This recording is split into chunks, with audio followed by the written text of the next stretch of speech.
ஒரு வாரம் தான் ஆச்சு மறுபடியும் நம்ம சந்திக்கிறோம். ரொம்ப சந்தோஷமா இருக்கு. இந்த வெற்றிக்கு முதல் காரணம் நீங்க தான். நீங்க குடுத்த அந்த சப்போர்ட்ல இன்னைக்கு தடயம் வந்து எங்களோட ஜீ5ல இதுவரைக்கும் ரிலீஸ் ஆன நிறைய ஷோஸ்ல இது one of the biggest hits. அதுவும் ஒரு வாரம் தான் ஆயிருக்கு. இன்னும் நாங்கள் பல வாரங்கள் அதை கணக்கில் எடுப்போம். ஆனால் அந்த ஒரு வாரத்திலேயே இன்ஃபேக்ட் 2 நாளைக்கு முன்னாடியே 100 மில்லியன் ஸ்ட்ரீமிங் மினிட்ஸ் அப்படின்றது வந்து தடயம் அச்சீவ் பண்ணியிருக்கு. அதுவே ஒரு மிகப்பெரிய ஒரு சாதனை. இதுக்கு முன்னாடி பார்த்தீங்கன்னா நிறைய ஷோஸ் ரிலீஸ் ஆகிருக்கு. விலங்கு, அயலி எல்லாமே நீங்கள் பார்ட்டாக இருந்திருக்கீங்க. அந்த ஷோஸ் எல்லாம் என்ன அச்சீவ் பண்ணிச்சோ அந்த அளவுக்கு சில சமயம் அதுக்கு மேலேயும் கூட வந்து இது அச்சீவ் பண்ணியிருக்கு அப்படின்னு சொன்னால் மிகையாகாது. ஒரு வாரத்தில் மிகப்பெரிய ரெக்கார்டு இது. ஷேட்டரிங் ரெக்கார்ட்ஸ் அப்படின்னு சொல்லுவாங்க இல்லையா, அது வந்து தடயம் தான்.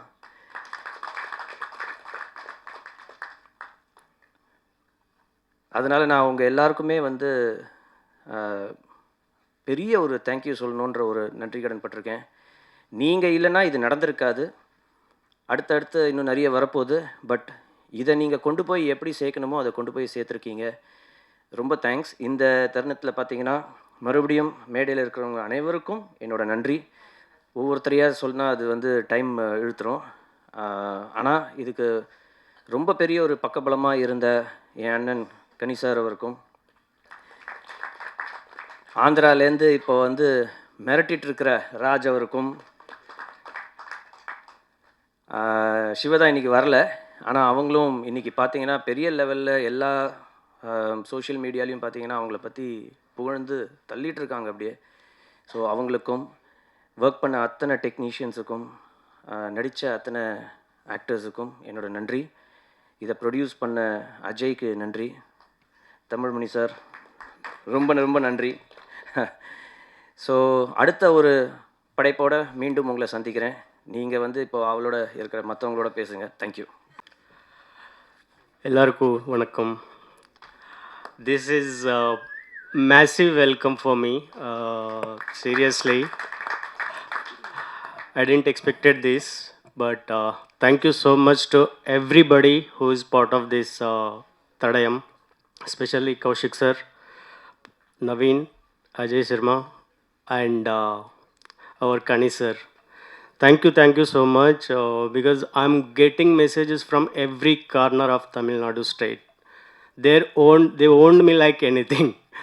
I'm literally from last 1 week, I was on cloud 9, I can say that, because I love that overwhelming response from the people. Thank you so much, everybody. Thank you, media. You guys are very kind to me. So many people, personally send messages to me.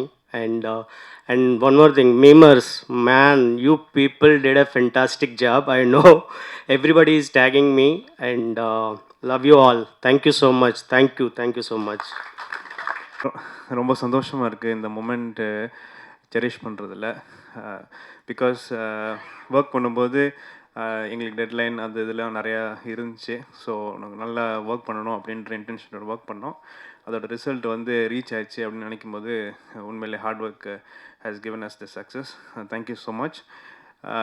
எங்கள் team, எங்கள் director, அப்புறம் சேனல்லேருந்து sir, Kaushik sir, Mukund sir, அப்புறம் producer sir, எல்லாருமே வந்து எங்களுக்கு இந்த working ப்ராசஸில் போஸ்ட் ப்ரொடக்ஷன் அப்போது மியூசிக் பண்ணும்போது ரொம்ப சப்போர்ட்டிவாக இருந்தாங்க எங்களுக்கு. எங்கள் டீம், எங்களோட லிரிசிஸ்ட்டு, சாங்களோட லிரிசிஸ்ட்டு, சிங்கர்ஸ், மியூசிஷியன்ஸ், யாரெல்லாம் எங்கள் கூட இருந்தாங்களோ எல்லாருமே வாஸ் வெரி சப்போர்ட்டிவ். அதனால் இந்த ரிசல்ட்டு நல்லா ரிசல்ட்டாக வந்திருக்குன்னு நினைக்கிறேன். Thank you so much. Thank you for all the support. Thank you. இங்கே வந்திருக்க எல்லா ப்ரெஸ் அண்ட் மீடியா எல்லாத்துக்கும் ரொம்ப நன்றி. உங்களோட சப்போர்ட் ரொம்ப இருந்துச்சு. அதனால தான் இவ்வளோ பெரிய ரீச் கிடச்சிது. அதாண்டி கௌசிக் சார் ஸ்கிரிப்ட் சொன்னதுலேருந்து இப்போ வரைக்குமே ஃபுல் சப்போர்ட்டிவாக, எந்த டைம் நைட்டு 4 o'clock 5 o'clock எல்லா டைமும் பேசியிருக்கோம். எல்லா டைமும் சப்போர்ட்டிவாக ஐடியா பண்ணி இதை இந்த அளவுக்கு ஹிட்டு கொண்டு வந்ததுக்கான மெயின் ரீசன் கௌசிக் சார் தான். அப்புறம் ஜி டீம் டோட்டலாக முகுந்த் சார் எல்லாமே. அடுத்து கனியண்ணன் ரொம்ப சப்போர்ட்டிவாக பண்ணி கொடுத்து இவ்வளோ பெரிய ஹிட்டுக்கு மெயின் இன்னொரு காரணன்றது கனியண்ணன் தான். அப்புறம் என்னோடய டீம் எல்லாமே, KK sir, music director. Main ப்ளஸ்ன்னு பார்த்தா மியூசிக் கிளைமேக்ஸ்லாம் மியூசிக் தான் மெயினாகவே இருந்துச்சு. விபின் ரொம்ப நன்றி. அப்புறம் சப்போர்ட்டிவ் ஆர்டிஸ்ட் எல்லாத்துக்கும் ரொம்ப நன்றி. அப்புறம் என்னோடய direction team, co director Vishwa, அப்புறம் பசங்க எல்லாமே ரொம்ப சப்போர்ட்டிவாக பண்ணி கொடுத்தீங்க. அது இல்லாமல் ஷார்ட் டைமில் ஒரு 20 டேஸில் பண்ணணுன்னு எல்லாத்தையும் போட்டு ரொம்ப டார்ச்சர் பண்ணியிருப்பேன். எல்லாத்துக்கும் ரொம்ப சாரி. அதே மாதிரி ஒரு சில மிஸ்டேக்ஸ் இருக்குது. நான் நெக்ஸ்ட்டு ப்ராஜெக்ட்ஸில் கொஞ்சம் அதை கரெக்ட் பண்ணிக்கிறேன். ரொம்ப நன்றி. தேங்க்யூ. இறைவனுக்கு நன்றி. எல்லா மனசுமே ஒரு வெற்றிக்காக தான் ஏங்கி கிடக்கு. இந்த வெற்றி ரொம்ப ரொம்ப ஆழமாக உள்ளே போய் மனசுக்குள்ளே நிறைய விஷயங்களை சரி பண்ணிடுச்சு, அப்படி தான் சொல்லணும். எப்போவுமே சேனலில் இருக்கிறவங்க சொல்லவே மாட்டாங்க வெற்றியை. நல்லா இருக்கு, நிறைய நம்பர் வந்திருக்கு, உண்மையிலே இதுதான் அப்படின்னு சொல்லவே மாட்டாங்க. முதல்ல ஒருத்தன் சொல்லியிருக்கேன், அதுக்கே ரொம்ப சந்தோஷமாக இருக்குது. என்னென்னா கிட்டத்தட்ட நான் 3000 எபிசோட் டைரக்ட் பண்ணியிருக்கேன் ஸ்மால் ஸ்க்ரீனில். 3000 எபிசோடும் வந்து வாலில் வெடி வச்ச மாதிரி தான் ஓடிக்கிட்டு இருப்போம். அப்போ வரைக்கும் இது ஜெயிச்சிருச்சுன்னு சொல்லவே மாட்டாங்க. இல்லை இன்னும் கொஞ்சம் இருந்திருக்கலாம், இன்னும் கொஞ்சம் மேலே போயிருக்கலாம், இப்படியே தான் பேசிக்கிட்டு இருப்பாங்க. ஒரே ஒருத்தன் மனசார இன்றைக்கி சொல்லியிருக்கேன், ரொம்ப சந்தோஷமாக இருக்குது. முழுக்க முழுக்க கௌசிக் மேலே வச்ச நம்பிக்கை தான் இந்த படைப்பு. என்னென்னா கௌசிக் வந்து ஒரு 10 நிமிஷம்தான் இந்த படைப்பை பற்றி சொன்னார். நான் சர்ரா தம்பி, எனக்கு நாளைக்கு இல்லை நாளை கழித்து எப்போ ரெடி ஆகுதோ எனக்கு ஸ்கிரிப்ட் அனுப்பிச்சிருங்க, நான் ஒரு வாட்டி படிச்சிடுறேன் அப்படின்னு. இப்போ வரைக்கும் அனுப்பலை. அண்ணே 4 எபிசோட் ரெடியாக இருக்குண்ணே, இந்த மீதி 2 வந்தோடனே உங்களுக்கு நான் அனுப்பிச்சிடுவேன். இதையே சொல்லிக்கிருந்தாங்க. ஒரு முறை நம்பிட்டோம்னா அதுக்கப்புறம் கண்ணை மூடிட்டு பின்னாடி போயிடணும். அங்கே போயிட்டு ஒரு சமயக்காரன் தான் இருக்கணும், அப்போ தான் அந்த சமையல் நல்லாயிருக்கும். ஆளாளுக்கு போய் உப்பள்ளி போடக்கூடாதுல்ல. அதனால் பேசாமல் சரி ஓகே என்னமோ செய்கிறாங்க, சரி சரியாக செய்கிறாங்க, அது வரைக்கும் சந்தோஷம் அப்படின்னு சொல்லிட்டு பின்னாடியே போனது தான். கண்ணை மூடி முழிக்கிறதுக்குள்ளே ஒரு பெரிய ஒரு வெற்றியை பார்க்குறதுன்றது இறைவன் கொடுத்த சக்தி. என் தம்பி கௌஷி, என் தம்பி அஜய், நவீன், இன்னும் இதில் உழைச்ச கே சார், எல்லாருக்குமே இந்த வெற்றியில் பங்கு இருக்குது. அந்த குட்டியோண்டு லென்ஸ் வச்சு பார்த்த அந்த சார் அவ்வளோ ஆழமாக மனசில் பதிஞ்சிருந்தார். அவர் தான் கதையோட டேர்னிங் பாயிண்ட்டே. ரொம்ப சந்தோஷமாக இருந்தது. எல்லாத்தையும் திரும்ப பார்க்க நான் தான் சொன்னேன், டே எல்லோரும் திரும்ப சந்திச்சிடுவோம் அப்படின்னா, நீ எங்கே இருக்க, நீ வருவியா, நான் வந்துடுறேன் அப்படின்னு சொல்லி தான் சந்தித்தது. ரொம்ப மகிழ்ச்சி. இதையெல்லாம் தாண்டி ஒரு அப்பா கிட்டேருந்து பிள்ளைக்கு கிடைக்கிற அங்கீகாரம் இருக்குது பார்த்தீங்களா, அது மிக பெருசு. அது ரொம்ப சீக்கிரமாகவே அஜய் கிடச்சிருக்குன்றது எனக்கு ரொம்ப பெரும் மகிழ்ச்சி. ஏன்னா ஊரெல்லாம் போய் ஜெயிச்சுட்டு வந்துடுவோம், வீட்டுக்குள்ளே மட்டும்தான் கிடைக்கவே கிடைக்காது. அந்த லுக்கே ஒரு மாதிரி இருக்கும். அனுபவிச்சிருக்கியா? எனக்கு எப்படி தெரியும் இதை பற்றினா, நம்ம அப்பான்னு ஒரு படம் பண்ணும்போது பெரிய பெரிய ஆளுமைகளை அவங்க அப்பாவை பற்றி பேச சொல்லி கேட்டேன், நீங்கள் பேசுங்க. அப்போது பிரியதர்ஷன் சார் சொன்னார், அதாவது எனக்கு வந்து சிபிஐயில் ஜாப் கிடச்சிருச்சு, அதுக்கு இன்டர்வியூ கூப்பிட்ருந்தாங்க. அந்த இன்டர்வியூ போகிற அன்னைக்கு தான் இங்கே பாசில் சார்கிட்ட அசிஸ்டன்ட் டைரக்டராக ஒர்க் பண்ண வர சொல்லியிருந்தாங்க. ஸோ அந்த இன்டர்வியூக்கு போகிற பேப்பர் எடுத்து தலையணை கவருக்குள்ளே வச்சுட்டு நான் இங்கே போயிட்டேன். ஒரு வாரம் நான் ஒர்க் பண்ணிக்கிட்டு இருக்கேன். திடீர்னு ஒரு நாள் எங்கள் அப்பா வந்து வெளியில் உட்காந்துருந்தார். அந்த இன்டர்வியூ போனியா அப்படின்னு கேட்டார். இல்லை அது போனேன் வந்தேன் அப்படின்னு ஏதோ ஒன்று சொன்னேன், ஒன்றுமே பேசலை. அப்படியே நான் முறைச்சி பார்த்தாரு.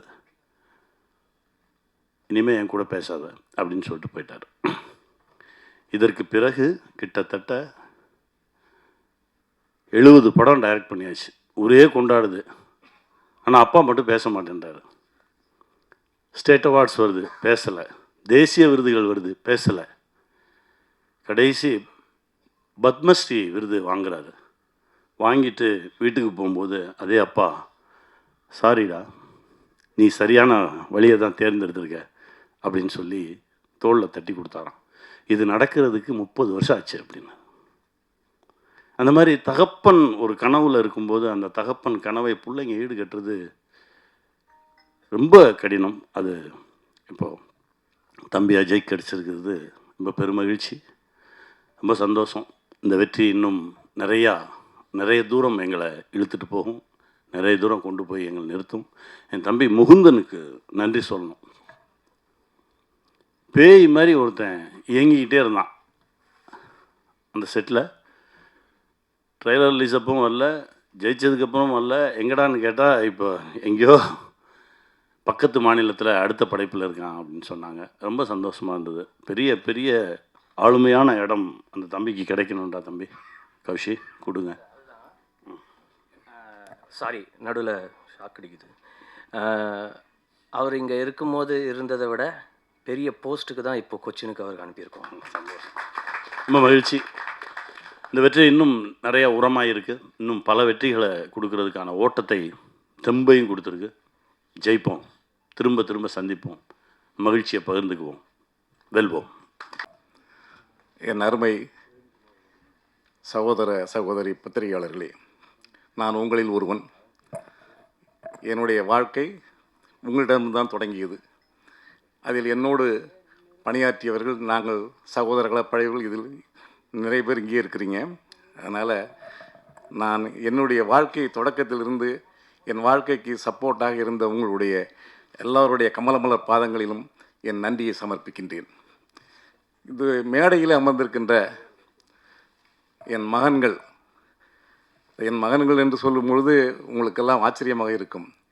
உண்மையிலேயே என் விஸ்டா விஷனில் நடித்தவர்கள், என் விஸ்டா விஷனில் பயின்றவர்கள் அவ்வளோ பேருமே எனக்கு மகன்களாகத்தான் இருந்து அப்பா என்ற ஒரு வார்த்தையை தவிர வேறு எதுவும் பேசி அறியாதவர்கள். அவ்வளோ பேருக்கு நான் தந்தையாக இருந்து எல்லாம் செய்தேன். அந்த பட்டறையிலே அந்த இதில் உருவாகி வந்த என் மகன் கௌசிக்கு இங்கே பார்க்கும் பொழுது எனக்கு மிகப்பெரிய சந்தோஷம். அதே மாதிரி என் மகனை நான் ப்ரொடியூசராக வளர்க்கலை. ஆரம்ப காலத்திலிருந்து அவனை சினிமாவில் அடிமட்டத்திலிருந்து அவனை உருவாக்கியிருக்கிறேன். என்னுடைய சீரியல்லாம் நடிக்க வச்சேன். அதுக்கு பிறகு தான் நீ ப்ரொடியூசராக வரணும், முதல்ல என்ன மாதிரியே வான்னு சொல்லி கொண்டுட்டு வந்தேன். என்னுடைய உதவிகள் இல்லாமையே இன்றைக்கு இந்த அளவுக்கு வளர்ந்திருக்கின்ற என் மகன் அஜய் கிருஷ்ணாவுக்கு என்னுடைய மனமார்ந்த வாழ்த்துக்கள். அதே மாதிரி இங்கே நான் படங்களை எப்பொழுதுமே என்னுடைய படங்கள், நான் எடுத்த படங்களாகட்டும் சீரியலாகட்டும், நான் தனிப்பட்ட முறையில் படம் பார்த்ததே இல்லை. ஒரு படங்களை கூட நான் பார்க்க மாட்டேன். தியேட்டரில் உட்காந்து எல்லோரோடும் நானும் டிக்கெட் வாங்கி உட்காந்து தான் படம் பார்ப்பேன். ஏன்னா அப்போ தான் ஒவ்வொருத்தருடைய இது எனக்கு தெரியும்னு சொல்லி. ஆனால் இந்த தடையும் எனக்கு அதில் ஒரு சின்ன இதை நான் என் தயாரிப்பு பசங்க எலெக்ஷன் நடக்கும்போது கூட என் மகன் சரவணனும் என் மகனை கூப்பிட்டு இந்த படத்தில் இருந்தீங்கன்னா கௌசிக்கு சொன்னதுனால ஒரு சின்ன பாத்திரம் தான் அதில் நடித்து கொடுத்துட்டு போனேன். ஆனால் இந்த தடையும் சீரியலை நான் என்னடா இது, நம்ம தேட்டரில் படத்தை பார்த்து பழக்கப்பட்டவங்க, சரி வர தேட்டருக்கு. அதே மாதிரி என் வீட்டில் உட்கார்ந்து இந்த தடயத்தை நான் பார்க்கும் பொழுது இயக்குனருடைய கைவண்ணமும் கேமராமேனுடைய அதை நான் என்ன சொல்கிறேன், நானும் நிறைய படங்கள் எடுத்திருக்கேன். எங்களுடைய இதில் உருவானவர்கள் நிறைய பேர், இன்னும் சொல்லப்போனால் நேஷ்னல் அவார்டு வாங்கின டைரக்டர்கள்லாம் கூட எங்கள் படத்தில் தான் அசிஸ்டன்ட் டைரக்டராக வேலை பார்த்தவங்க. ஜனநாதன் சொல்லி என் கூட பிறந்த தம்பி, அவங்கெல்லாம் செஞ்சது மாதிரியே ஒரு வெப் சீரியஸ் சினிமா, அதாவது வெப் சீரியஸாகவே எனக்கு தெரியல அடுத்தது என்னன்னு சொல்லி நான் அந்த படம் பார்க்க உட்கார்ந்து, அந்த தடயத்தை பார்க்க உட்கார்ந்த நான் முடிகின்ற வரைக்கும் ராத்திரி 11:45 மணி வரைக்கும் உட்கார்ந்து அதை பார்த்து முடித்து விட்ட பிறகு தான் சாப்பிடவே எழுந்திரிச்சேன். அந்த அளவுக்கு அடுத்து என்ன என்றதை கண்டினியூவாக கட்டி போட்ட இயக்குனருக்கும் இந்த கேமராமேன், அதில் பணியாற்றிய எடிட்டர் ரொம்ப ஷார்ப்பாக பண்ணியிருந்தார். இதெல்லாம் பார்க்கும்போது அது வெப் சீரியஸ் நான் நினைக்கல. ஒரு திரைப்படம் எப்படி எடுக்கப்பட்டிருக்கின்றதோ அந்த திரைப்படமாக உருவாக்கிய இந்த குழுவினருக்கு என் மனமார்ந்த நன்றியினையும் வணக்கத்தையும் தெரிவித்துக் கொள்கின்றேன். அதே மாதிரி நான் சீரியலுக்கு புதியவன் அல்ல. நான் ஆரம்ப காலத்திலேயே, அதாவது 99லேயே நான் மங்கை என்ற சீரியலை சன் டிவியில் மதியத்திலே நான் ஆரம்பித்த மெகா தொடர், இந்தியாவிலேயே மதிய நேரத்தில் மெகா தொடரை ஆரம்பித்தவன் நான் என்ற பெருமைக்குரியவன் நான். அதே மாதிரி தான் மறுபடியும் படங்களையும் நான் ஒவ்வொரு படங்களையும் எடுத்த படங்கள் எல்லாமே 200 நாள் 150 நாள் போடிய படங்களை தான் எடுத்தேன். அதற்கு பிறகு நான் அப்படியே படத்துறையில் ஒதுங்கி சின்னத்திரைக்கு போய் இன்றைக்கு சின்னத்திரையின் சார்பில் தான் எனக்கு கலைமாமணி விருது அரசாங்கத்தால் கடந்த 3 மாதங்களுக்கு முன்பு கொடுக்கப்பட்டது. அதே மாதிரி கலைத்துறையினுடைய சின்னத்திரையினுடைய வாழ்நாள் சாதனையாளர் விருதையும் 2 வாரங்களுக்கு முன்பு தமிழக அரசு எனக்கு வழங்கியது. இவைகள் அனைத்துக்கும் எனக்கு முந்துகோலாக இருந்தது, என்னை தூக்கி பிடித்து நிறுத்தியது சின்னத்திரை. இந்த சின்னத்திரை தான் என்னை வாழ வைத்தது. நான் சின்னத்திரையில் சம்பாதித்து தான் நான் பட்ட கடன்களை எல்லாம் பெரிய திரை பட்ட கடன்களை எல்லாம் அடைத்தேன் என்பதை கூறி, சின்னத்திரையிலே என் வாழ்நாள் பூரா கடைசி வரைக்கும் நான் அதை கழிக்க வேண்டும் என்பதற்கு என் மகனையும் திருப்பி அதே சின்னத்திரைக்கு ஒப்படைத்திருக்கின்றேன். அவனுடைய வாழ்வில் நீங்கள் எல்லோரும் பங்கு பெற்று அவனை வாழ்த்தி அவனுக்குரிய ஊக்கத்தையும் கொடுக்க வேண்டும் என்று கூறி விடைபெறுகிறேன். நன்றி, வணக்கம். என் மகன் சமுத்திரக்கனியை பற்றி நான் கூறாமல் விட்டதற்கு மிகவும் வருத்தப்படுகின்றேன். என் மகனை எப்படின்னு சொன்னால், சில நேரங்கள் தோண்டு போயிடுவாப்புல. ஏன்னா வாழ்க்கையில் அடிங்கிறது எல்லாருக்கும், நான் பட்ட அடியெல்லாம் கொஞ்சம் நஞ்சம் இல்லை. அதே மாதிரி என் மகனும் வாழ்க்கையில் ஆரம்ப காலத்தில் கொஞ்சம் நஞ்சம் அடி இல்லை, அவ்வளோ அடி. அந்த அடிப்பட்ட நேரங்களிலெல்லாம் நான் உறுதுணையாக இருந்த, மகனே நீ வெற்றி வருவாய் வெற்றி வருவாய் வெற்றி வருவாய் என்று கூறி அவருக்கு நான் ஊக்கம் கொடுத்தது.